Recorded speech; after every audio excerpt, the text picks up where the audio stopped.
नमस्कार, मैं हूं मृत्युंजय कुमार झा और हमारी खास पेशकश टेलीकॉम के बाद टैक्सी में आपका स्वागत है। जियो के लॉन्च से टेलीकॉम दुनिया में हलचल मचाने के बाद अब रिलायंस की नज़रें भारतीय टैक्सी बाजार पर टिक गई हैं। ऐसी खबरें हैं कि जल्द ही रिलायंस बाजार में अपनी टैक्सी उतार सकती है। वहीं टैक्सी ड्राइवरों को भी उम्मीद है कि रिलायंस की एंट्री उनके लिए फायदे का सौदा साबित होगा। टैक्सी बाजार में रिलायंस इंडस्ट्रीज की एंट्री। ग्राहकों, टैक्सी ड्राइवरों के आएंगे अच्छे दिन।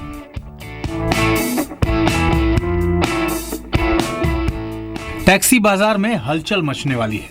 टैक्सी ऑपरेटर्स की दुनिया में एक और दमदार प्लेयर की एंट्री होने वाली है, जिसका इंतजार सबको है। ऐसी खबरें हैं कि रिलायंस इंडस्ट्रीज टेलीकॉम के बाद अब टैक्सी बाजार में उतरने की तैयारी कर रही है। हालांकि जब जी बिजनेस ने रिलायंस इंडस्ट्रीज से संपर्क साधने की कोशिश की तो कंपनी ने इस खबर का खंडन किया। लेकिन टैक्सी बाजार में 3 साल से खबर है कि रिलायंस इंडस्ट्रीज टैक्सी सर्विस शुरू करने वाली है और टैक्सी ड्राइवर भी रिलायंस इंडस्ट्रीज की एंट्री का बेसब्री से इंतजार कर रहे हैं। रिलायंस में तो जब ही जुड़ेंगे जब उसमें काम मिलेगा, अच्छा इंसेंटिव अच्छा मिलेगा, जब हर कोई जुड़ेगा उससे। वैसे तो ये ओला और उबर जो 2 कंपनियां उसमें ही काम नहीं है। उबर सर, अभी हम उबर में काम कर रहे हैं। अब अगर उबर से बेटर अगर रिलायंस कंपनी देती है तो फिर नॉर्मल सी बात है, उसमें भी जुड़ जाएंगे। खबरों के मुताबिक रिलायंस इंडस्ट्रीज ओला, उबर की तरह कैब एग्रीगेटर नहीं होगी, बल्कि रिलायंस अपनी सर्विस के लिए टैक्सी खरीदेगी और फिर लीज पर लेगी। वहीं रिलायंस ड्राइवरों को महीने के हिसाब से सैलरी पर रखेगी। रिलायंस कम कीमत पर लग्जरी गाड़ी भी मुहैया करा सकती है। इसके अलावा रिलायंस अपनी टैक्सी को जियो सर्विस से लिंक भी कर सकती है, जहां आपको टैक्सी में फ्री वाईफाई की सुविधा मिल सकती है। जबकि इसके अलग ओला, उबर जैसी कंपनियां कमीशन के आधार पर काम करती हैं, यानी जितनी भी ट्रिप आप करेंगे और कमाएंगे उसका कुछ हिस्सा ये कंपनियां चार्ज करती हैं। आमतौर पर कंपनियां आपसे हर ट्रिप का 15 से 20% कमीशन वसूलती हैं और उसके अलावा करीब 5% का सर्विस चार्ज। यानी कैब एग्रीगेटर्स के साथ जुड़कर ड्राइवर अपनी मन मर्जी से काम करते हैं, लेकिन रिलायंस से जुड़कर ड्राइवर महीने की सैलरी ही कमा पाएंगे। लेकिन उन्हें उम्मीद है कि रिलायंस बेहतर कमीशन के साथ बेहतर सुविधाएं भी देगी। ब्यूरो रिपोर्ट, जी मीडिया। तो एक बड़ी खबर यहाँ पर कि टेलीकॉम के बाद अब टैक्सी में भी रिलायंस की एंट्री होगी। इस पर बातचीत करने के लिए हमारे साथ एल क्वाद्रोस हैं, लीडर हैं मुंबई टैक्सी मैन यूनियन के। साथ ही हमारे साथ सिद्धार्थ पाहवा हैं, मेरू कैब्स के सीईओ, और साथ ही जी मीडिया संवाददाता सिल्की भी हमारे साथ मुंबई से जुड़ी हैं। आप लोगों का बहुत बहुत स्वागत है कार्यक्रम में। सबसे पहला सवाल सिल्की आपसे कि रिलायंस जियो की एंट्री के बाद टेलीकॉम सेक्टर में बहुत बड़ी खलबली मची है और कहीं ना कहीं जो बाकी ऑपरेटर्स हैं उनकी मुश्किलें यहाँ पर बढ़ी हैं। किस तरह से जियो को यहाँ पर टक्कर दिया जाए, किस तरह से सस्टेन किया जाए। ऐसे में अब अगर टैक्सी मार्केट में रिलायंस की एंट्री होती है तो क्या फीडबैक, क्या रिएक्शन आपको लोगों के मिल रहे हैं इसको लेकर? जी देखिए, जितनी हमें जानकारी मिली है और जिस तरह के जो बज़ है मार्केट में, उसके हिसाब से अगर रिलायंस टैक्सी बिजनेस में उतरती है तो वाकई हर बिजनेस में जिस तरह से रिलायंस अपना प्रेजेंस फेल्ट कराती है, वैसे ही इस बिजनेस को भी में भी अपना प्रेजेंस जो है वो फील कराएगी। और डेफिनेटली ये एक बहुत बड़ा चैलेंज होगा ओला और उबर जैसी कंपनियों के लिए, जिनके पास जो फंड्स हैं वो जो जिनका मॉडल कम्प्लीटली डिफरेंट है, जो इंसेंटिव्स पे बेस्ड है या फिर कमीशन पे बेस्ड है। वहीं रिलायंस के पास फायदा ये होगा कि वो कुछ और वैल्यू एडेड सर्विसेज भी अपने कस्टमर्स को मुहैया करा सकेगी, जैसे 4G रिलायंस जियो का कनेक्शन जो है उनके कैब्स में देखने को मिल सकता है। जिस तरह के अगर रूमर्स के हिसाब से हम जाएं या बस के हिसाब से अगर हम जाएं, इसके अलावा जो gas and oil and gas business में है तो उनकी सीएनजी जो फिटिंग्स हैं, सीएनजी रीफिलिंग जो है गाड़ियों की वो हो पाएगी। तो कई तरह का बैकअप जो है एक बड़ी कंपनी रिलायंस जैसी कंपनी की तरफ से होने की वजह से इस बिजनेस में भी अपना प्रेजेंस जरूर फील कराएगी और कॉम्पिटिटर्स को एक बड़ा तगड़ा हीट देखने को मिलेगा उनके बीच में। जी, तो काफ़ी महत्वपूर्ण अपडेट यहाँ पर सिल्की दे रही हैं जी मीडिया संवाददाता। लेकिन हमारे साथ एएल क्वाद्रोस भी हैं, लीडर हैं मुंबई टैक्सीमैन यूनियन के। सर, आपसे मेरा सवाल ये होगा कि अगर टैक्सी में मार्केट में रिलायंस की एंट्री होती है तो एक बड़ी खबर होगी, क्योंकि माना ये जा रहा है कि इस एंट्री के बाद कंपटीशन और टफ हो जाएगा बाकी कैब ऑपरेटर्स के बीच। इसको आप किस तरह से देख रहे हैं? हम लोगों ने कम से कम 3 साल से जो सुना है कि रिलायंस जो है टैक्सी और रिक्शा का धंधे पे इधर आने वाला है, एग्रीगेटर बन के आने वाला है।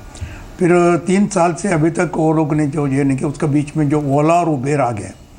ओला उबेर ये सभी एग्रीगेटर्स हैं, इनका कोई भी कानून सरकार गवर्नमेंट ने कोई किया नहीं है। मोटर एक्ट के अंदर उसका कोई भी पाबंदी उनको है ही नहीं है। इसका वजह से आज टैक्सी और रिक्शा का धंधे के ऊपर बहुत बड़ा नुकसान पड़ा है। और ये जो अगर ऐसा इसी तरह से और भी रिलायंस या और कोई जो इसमें आ जाएगा, एग्रीगेटर आ जाएंगे, तो मुझे लगता है कि जो टैक्सी और रिक्शा ख़त्म होने का संभावना है। जी, तो आप कह रहे हैं कि यहाँ पर कंपटीशन टफ होगा। हमारे साथ सिद्धार्थ पावा साहब भी हैं, सीईओ हैं मेरू कैब्स के। सर, इन अटकलों को आप किस तरह से देख रहे हैं और आपका रिएक्शन इसके ऊपर क्या होगा? रिलायंस की एंट्री के बाद कितना बड़ा बदलाव आप टैक्सी इंडस्ट्री में देख रहे हैं?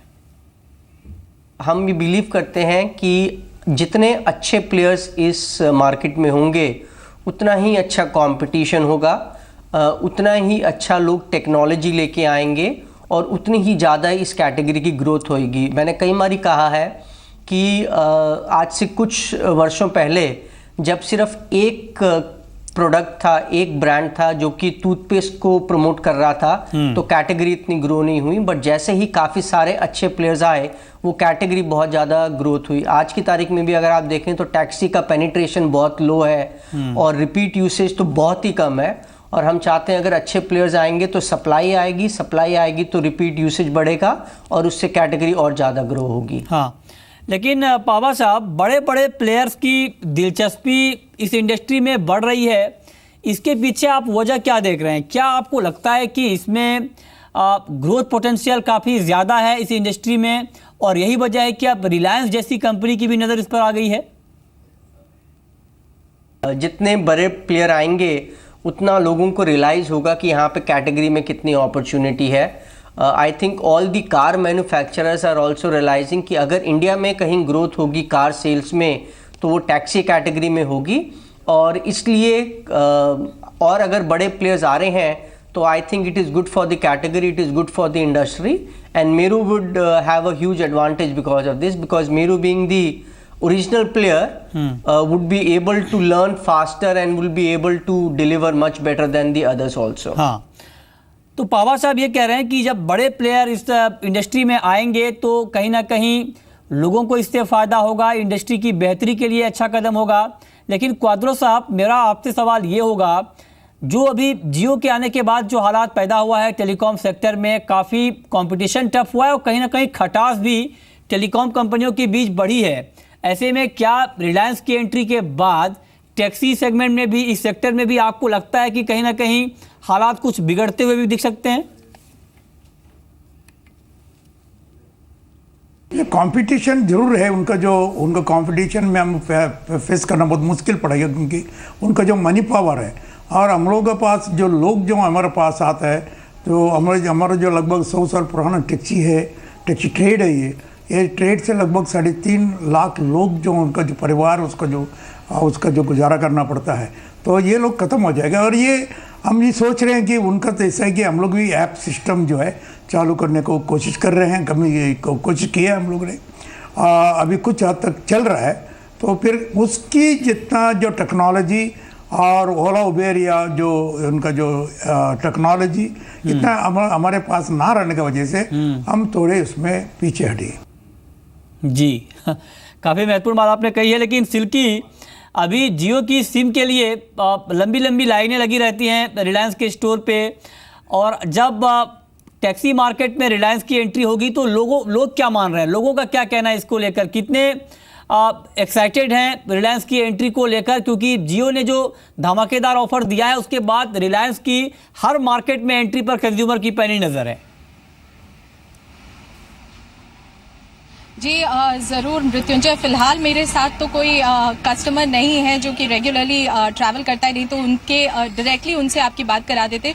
लेकिन जिस तरह से ये जो खबरें आई हैं इसके बाद ऑब्वियसली कस्टमर्स के लिए एक बहुत बड़ा जो ऑप्शन होगा कि उनके पास सेलेक्ट करने के लिए बहुत सारी एग्रीगेटर्स होंगे, और डेफिनेटली जब आपका कंपटीशन बढ़ता है तो उसके हिसाब से जो वेरियस कंपनीज इसमें रहती हैं, ओला, उबर वगैरह, उनको भी अपनी जो मॉडल है उसको चेंज करना पड़ेगा, कस्टमर्स के हिसाब से अपनी प्राइसिंग को चेंज करना पड़ेगा, एंड डेफिनेटली उनके लिए बहुत अच्छा होगा अगर ऐसा अच्छा होगा। बहुत आपने महत्वपूर्ण बात कही है कि कहीं ना कहीं कंपटीशन जब बढ़ेगा तो कंज्यूमर के लिए ये फायदे की बात होगी। तो फिलहाल इस बुलेटिन में इतना ही।